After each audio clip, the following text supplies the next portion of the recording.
किसान साथियों, धान की रोपाई के समय अगर आप इस चीज़ का इस्तेमाल करते हैं तो धान की फसल में ज़्यादा से ज़्यादा कल्ले आएंगे। धान की फसल में अच्छा फुटाव होगा। धान की फसल में बढ़िया सी ग्रोथ होगी। जड़ विकास में काफ़ी मदद मिलेगी। तो कौन सी चीज़ है आपको ये भी बताएंगे। इसके अलावा ये भी बताएंगे कि रोपाई के समय और दूसरी किन किन चीज़ों का इस्तेमाल किया जाता है, किन खादों का इस्तेमाल किया जाता है। तो कंप्लीट वीडियो आपको देखना है। कुछ भी मन में सवाल हो या सुझाव हो तो आप कमेंट करिएगा। वीडियो के बीच में ही हम आपको वो जानकारी देंगे जिससे आप कल्ले बढ़ा सकते हैं। तो पूरा वीडियो आपको बिना स्किप करके देखना है। चलिए जानते हैं, पहले खादों के बारे में जानते हैं कि रोपाई के समय क्या क्या हमें प्रयोग करना चाहिए।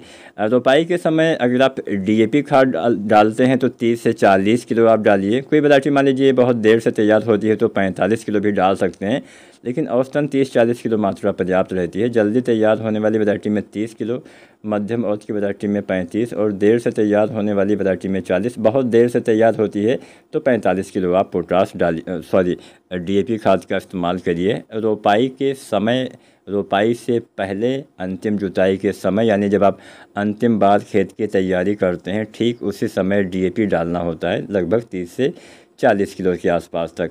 तो पहली खाद हो गई डीएपी। दूसरी खाद आपको डालना है पोटास। पोटास लगभग आप 25-30 या मतलब 25 से 40 किलो तक डाल सकते हैं। तो औसतन हम 30-35 किलो अगर माने तो आप डाल सकते हैं। मतलब जल्दी तैयार होने वाली वैरायटी में आप 25 किलो भी डाल सकते हैं। देर से तैयार होने वाली वैरायटी में अधिकतम 35-40 किलो भी पोटास डाला जा सकता है। तो कुल मिला के 25 से 40 किलो पोटास डालना होता है।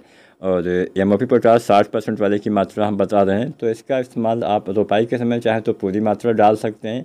मान लीजिए आप 30 किलो पोटास डालने वाले हैं तो पूरा रोपाई के समय डीएपी के साथ डाल सकते हैं, या फिर आप 2 हिस्सों में डालिए। आधी मात्रा रोपाई के समय, आधी मात्रा 40-50 दिन तक। मान लीजिए 30 किलो ही पोटास डालने वाले थे तो 15 किलो रोपाई के समय जब आप डीएपी डालते हैं तब डालिए। 15 किलो 40-45 या 50 दिन के आसपास आपको जो है पोटास का इस्तेमाल किसान साथियों करना होता है। तो पोटास हो गया, डीएपी हो गया।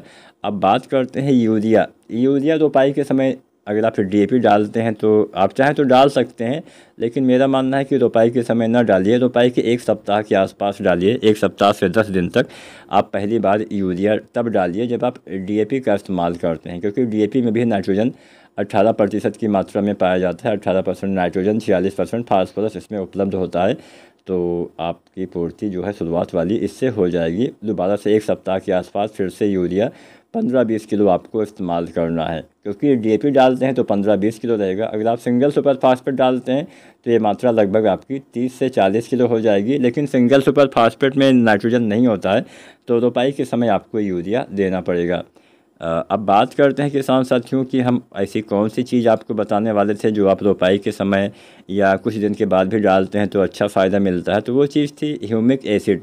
ह्यूमिक एसिड हमारी मिट्टी में भी सुधार करती है, हमारे पौधे में भी काफ़ी मदद करती है विकास में। ह्यूमिक एसिड के क्या क्या कार्य होते हैं, कुछ प्रमुख कार्यों के बारे में जान लेते हैं। कल्ले बढ़ाने में तो काफ़ी हेल्प करता ही करता है। ह्यूमिक एसिड एक तरह से मतलब किसान साथियों एक प्राकृतिक तत्व होता है। हमारे पौधे में अच्छे से विकास को बढ़ावा देने का भी काम करता है। मिट्टी में काफ़ी सुधार करता है, मिट्टी को भुरभुरा बनाता है, जिससे मिट्टी में वायु का संचार बढ़ता है।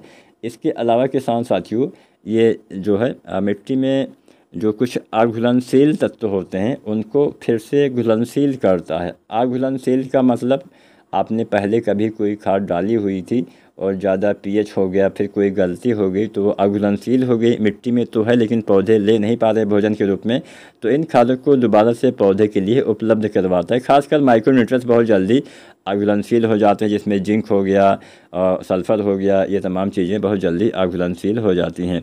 तो दोबारा से पौधे इसको भोजन के रूप में ले पाएंगे। तो यहाँ पे किसान साथियों ह्यूमिक एसिड के कुछ प्रमुख कार्य जो जड़ों के विकास में काफ़ी हेल्प करता है, जड़ों के फैलाव में काफ़ी मदद करता है, कल्ले जिससे अच्छे आते हैं। तो ह्यूमिक एसिड जो आता है 98% वाला, उसका इस्तेमाल आप कर सकते हैं। अलग अलग कंपनियां अलग अलग फार्मूले में इसका जो है किसान साथियों बनाती हैं। तो अगर आप 98% वाला यूज करते हैं जिसमें ह्यूमिक एसिड के साथ फ्लोविक एसिड भी उपलब्ध होता है, तो ये आप इस्तेमाल करिए 1 किलो से लेकर 1.5 किलो तक।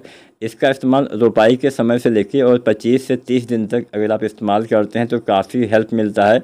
पौधे में कल्ले के बढ़ाव में हेल्प करता है, जड़ों के फैलाव में, जड़ों के विकास में, तृतीयक और द्वितीयक जड़ों के विकास में काफ़ी मदद करता है, यानी जड़ के विकास में बहुत ज़्यादा हेल्प करेगा।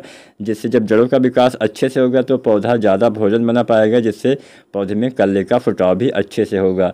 तो उम्मीद करते हैं आज की वीडियो जानकारी आपको काफ़ी पसंद आई होगी। वीडियो अगर आपको अच्छी लगी है किसान साथियों, तो आप इस वीडियो को अपने दूसरे किसान भाई के साथ शेयर करिएगा।